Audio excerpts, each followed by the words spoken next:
వృషభ రాశి అండ్ అలాగే ధనభావం గురించి మనం తెలుసుకుందాం ఈ వీడియోలో. అయితే ఈ యొక్క విషయాలు చెప్తుంది నేనైనప్పటికీ కూడా చెప్పిస్తుంది సాక్షాత్ లలిత అమ్మవారిగా భావిస్తూ, ఫస్ట్ ఆఫ్ ఆల్ ఏంటంటే వృషభం వారికి గుర్తుపెట్టుకోండి, వృషభ రాశి ఆర్ వృషభ లగ్నం, వీళ్ళకి అసలు ఫస్ట్ ప్రతి జీవికి ఒక పాస్ట్ లైఫ్స్లో ఉండేటువంటి కొన్ని వెంటాడుతూ ఉంటాయి. అందుకే చూడండి వీళ్ళని ఏమంటే మీరు మాస్టర్స్ చెప్పేది, టీచర్స్ చెప్పేది ఎక్కడో ఇంకా ఇన్డెప్త్గా చెప్తే బాగుంది కదా అనే ఎక్కడో కోరికుంటుంది కదా అన్నట్టు ఎస్ అని చెప్పేది ఎవరైనా ఉన్నారంటే అది వృషభం వారి. అయితే వీళ్ళకుండే పాజిటివ్ ఏమిటి అంటే, ఒకటి వీళ్ళు బాగా ఆలోచించి మాట్లాడతారు, ఏ విషయం మాట్లాడితే పర్ఫెక్ట్ అనేది, ప్లస్ ఓపిక చాలా ఎక్కువగా ఉంటుంది వీరికి. అయితే ఇక్కడ ఏంటంటే బుధుడు కనుక బాగున్నాడా వీళ్ళ లైఫ్ టర్న్ అనేటువంటిది ఖచ్చితంగా సంతానం కలిగిన తర్వాత ఫినాన్షియల్ గ్రోత్ ఖచ్చితంగా వస్తుంది.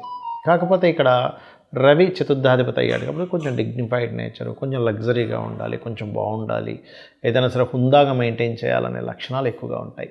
అయితే వృషభం వారికి ఏంటంటే ఇది వివాహం తర్వాత కొంచెం వేరే వేరే ప్రాంతాలకు వెళ్ళడం, మారడం ఎంత చేస్తూ ఉంటే లైఫ్ అంత బాగుంటుంది. అదేవిధంగా కెరియర్ పరంగా కూడా వేరే ప్రాంతాలకు వెళ్ళినప్పుడు వీళ్ళ లైఫ్ అద్భుతంగా ఉంటుంది. ఇక వీరు ఎక్కువగా విష్ణు ఆరాధన చేయడం చాలా మంచిది. అయితే ఇది వృషభ రాశి పర్టికులర్గా ఏంటంటే గురుద్వేషం పనికిరాదు. వృషభ రాశి వారి గురువుని ఎంత ద్వేషిస్తుంటే కర్మలు ఇంకా పెరుగుతూ ఉంటాయి, బికాజ్ ఆఫ్ 8th లార్డ్షిప్ వచ్చింది కాబట్టి. రైట్, ఇక మనం వీళ్ళ జీవిత భాగస్వామితో కూడా కొంత అటాచ్మెంట్ కానివ్వండి, కొంత తెలియని ఒక ఆకర్షణ కానీ ఎక్కువగా ఉంటుంది వృషభం వారికి, బికాజ్ ఆఫ్ లగ్న సప్తమాలు శుక్రకుజులు కాబట్టి. ఇక రెండో భావం గురించి మనం మాట్లాడుకుందాం ఇదే వీడియోలో. సెకండ్ హౌస్ అనేటువంటి అనాలిసిస్లో మనకు అసలు ఏం తెలుస్తుంది మనకి చూడండి. సెకండ్ హౌస్ అంటే ధనము, కుటుంబము, అంటే మీ యొక్క ధనము ఎందులో మీరు ఏ మార్గంలో వెళ్తే ఫినాన్షియల్గా చాలా బాగుంటుంది. అంటే బిజినెస్లోకి వెళ్ళాలా లేకపోతే జాబ్ చేసుకోవాలా. ఫస్ట్ థింగ్, జాబ్ చేసుకుంటే ఇక్కడ జాబ్ చేసుకుంటే మంచిదా, వేరే రాష్ట్రానికి మారాలా, వేరే దేశానికి వెళ్ళాలా, గుర్తుపెట్టుకోండి. లేదా వ్యాపారం చేస్తున్నాం, ఏ దాంట్లో నేను వ్యాపారం చేస్తే ధనయోగం వస్తుంది, ఆ వ్యాపారంలో కూడా మళ్ళీ 2 థింగ్స్ ఇక్కడ, సర్వీస్ ఓరియంటెడా లేకపోతే ప్రోడక్ట్ రిలేటెడ్ చేయాలా. ప్రోడక్ట్ అంటే ఏంటో ఒక వస్తువు అమ్ముతున్నావు, సర్వీస్ అంటే ఆ వస్తువు మీద ఒక సర్వీస్ ఇస్తున్నావు, లేదా టీచింగ్ ఉంది సర్వీసెస్, ఆస్ట్రాలజీ వాస్తు ఉంది సర్వీసెస్, లేదు పౌరహిత్యం సర్వీసెస్, ఒక కారు గ్యారేజ్ సర్వీస్ అది, ఎందుకంటే నువ్వు కార్ పాడైతే నీ దగ్గర తీసుకొచ్చాడు, లేదా బైక్ సర్వీస్, లేకపోతే ఇప్పుడు జొమాటో స్విగ్గీ ఉన్నాయి సర్వీసెస్, అర్థమవుతుందా మీకు? అలా ఏంటంటే నువ్వు మీడియేటింగ్గా ఉండి, ఇప్పుడు రియల్ ఎస్టేట్ ఓన్గా అతను పెట్టింది ప్రోడక్ట్ అయితే అందులో ఉంటూ ఒక కస్టమర్కి పలానా ల్యాండ్ కావాలి అంటే ఆ రియల్ ఎస్టేట్ వాళ్ళతోని ఈ కస్టమర్తో నువ్వు మధ్యవర్తిత్వంగా ఉండేది ఏదైనా సర్వీసెస్. సో ఇలా మనం అర్థం చేసుకోగలగాలి. ఇది ఎట్లా చూస్తాం, సర్వీస్ ఓరియంటెడ్ రిలేటెడ్గా ధనయోగం ఉందా అని చూడాలి. ఫస్ట్ మీడియేటింగ్ త్రూగా ఉందా ధనయోగం అని చూడాలి. ఎందుకంటే చాలామంది చూడండి, నేను రియల్ ఎస్టేట్లో బాగా సంపాదించానండి, బ్రోకర్గానే ఉండి అంటే మీడియేటింగ్గా ఉండి, కాబట్టి నాకు రియల్ ఎస్టేట్ బ్రహ్మాండం కలిసి వస్తుంది, కొత్త ఓన్ వెంచర్ వేసేస్తా అంటాడు. వెంచర్ వేసా కానీ కలిసి రాదు. ఏమిటిది కన్ఫ్యూజ్ అయిపోతూ ఉంటాడు. ఏమిటిది, నేను చాలామంది కస్టమర్స్కి అమ్మిపించగలిగాను, చాలామంది ఉన్నారు, కానీ నేను వెంచర్ వేస్తే నాకెందుకు కలిసి రాలేదంటే ఆయనకి డైరెక్ట్గా మీరు ప్రోడక్ట్ని తీసుకొస్తే అవ్వదు. కొంతమంది చూడండి హోటల్స్లో జాబ్ చేస్తూ ఉంటారు, కానీ సొంతంగా హోటల్ పెట్టేసరికి డౌన్ అయిపోతాడు. ఏమిటిది అంటే నీకు అందులో జాబ్ రిలేటెడ్ ధనయోగం ఉంది, డైరెక్ట్ బిజినెస్ రిలేటెడ్ ధనయోగం లేదు. సర్వీస్ మీడియేటింగ్గా ఉంటే బిజినెస్ ఉంది, కానీ డైరెక్ట్గా ఉంటే బిజినెస్ లేదనే విషయాన్ని మనం అర్థం చేసుకోగలగాలి.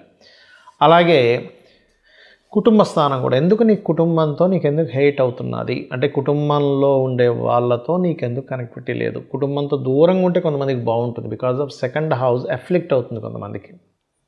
ఎందుకు నీకు వచ్చిన ధనం నిలబట్టడం లేదు, బికాజ్ ఆఫ్ ఏ గ్రహం వల్ల నీ డబ్బులు నిలబట్టడం లేదు, ఏ గ్రహం మూలంగా నువ్వు అనుకున్నంత సంపాదించలేకపోతున్నావు, ఏ రూట్లో నువ్వు వెళ్ళాలి, ఎప్పటి నుంచి నీకు బాగుంటుంది, ఎటువంటి మంత్రం చేసుకుంటే, ఎటువంటి నామస్మరణ చేసుకుంటే నీ ఫైనాన్షియల్ గ్రోత్ అనేది బాగుంటుంది.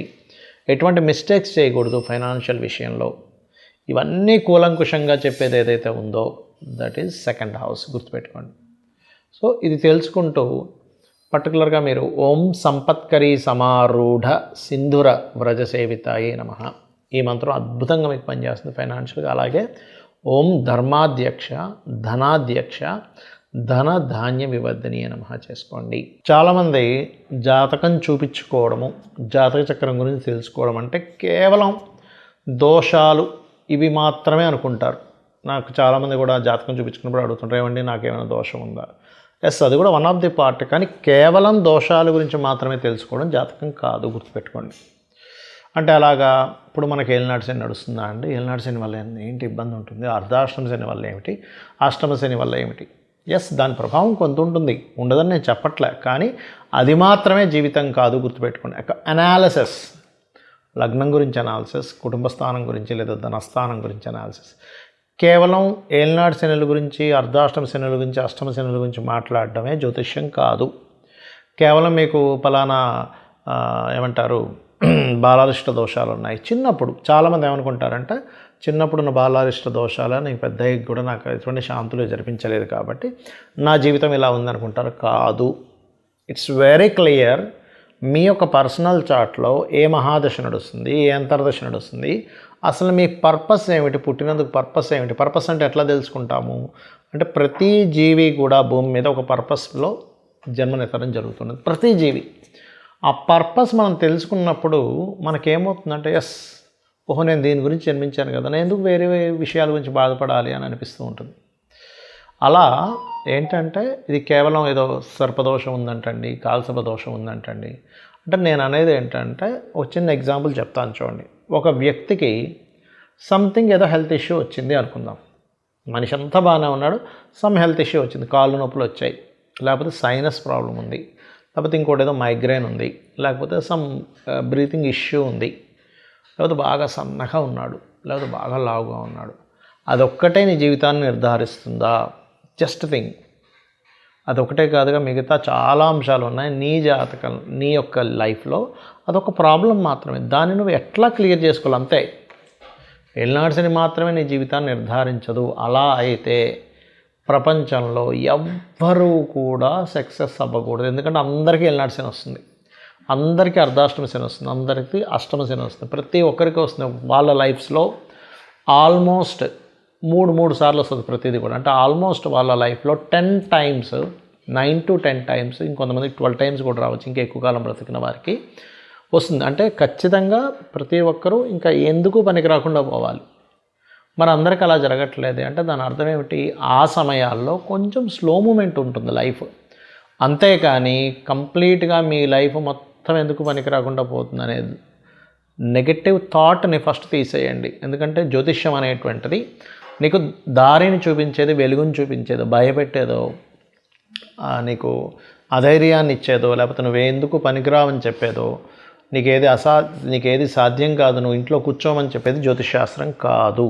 కాకపోతే సరే ఒక పలానా ఇన్వెస్ట్మెంట్ చేస్తున్నాం, this is right time or not, అంటే ఈ నెలలో చేయొచ్చా, గ్రహాలు ఏమైనా ఇన్వెస్ట్మెంట్ స్థానాన్ని ఏమైనా మనకి అక్కడ ప్రభావితం చేస్తున్నాయా, సో నేను ఎందులో ఇన్వెస్ట్మెంట్ చేస్తే తగ్గలను. ఎందుకంటే investment is most important thing in life. నువ్వు మొత్తం సంపాదించి ఒక 5 ఏళ్ళలో 10 ఏళ్ళు సంపాదించిన డబ్బులంతా తీసుకెళ్ళి ఇంకో దగ్గర నువ్వు పెడుతున్నావు, సో దానికి ఏమిటి? అలాగే ఒక జీవిత భాగస్వామిని తెచ్చుకుంటున్నావు, what is the right time? నువ్వు ఒక ఇల్లు కట్టుకుంటున్నావు, what is the right time? నువ్వు ఒక వాహనం కొనుక్కుంటున్నావు, what is the right time? అలాగే నువ్వు పలానా ఒక విద్యను నేర్చుకుంటున్నావు, what is the right time?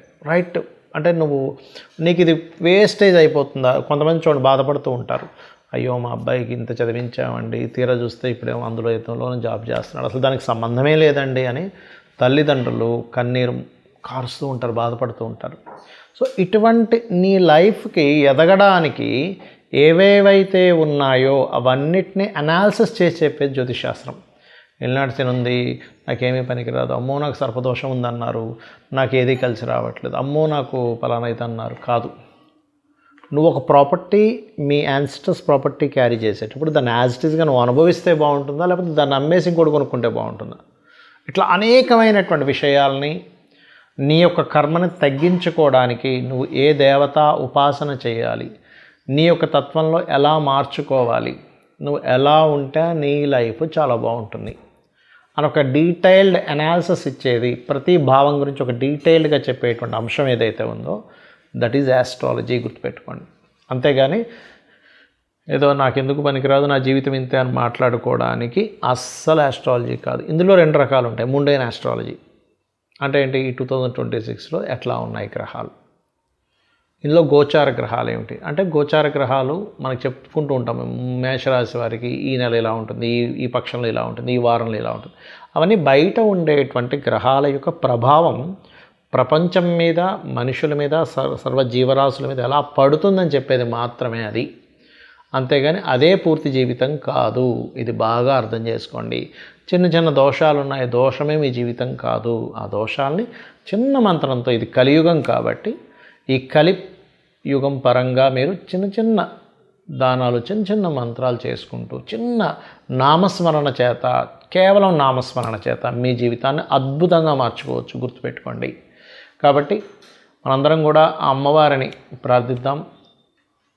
అమ్మ, నేను తెలుసో తెలియకో పూర్వజన్మల్లో ఒక అజ్ఞానంలో కర్మ చేసి ఉంటాను, నీ పాదాలు పట్టుకుంటున్నాను, నన్ను నువ్వు గట్టెక్కించు అని అమ్మని కనుక మనస్ఫూర్తిగా కనుక మీరు చేయగలిగితే ప్రార్థన, ఖచ్చితంగా అమ్మవారు మిమ్మల్ని చూసుకుంటుంది. శ్రీమాత్రే నమః.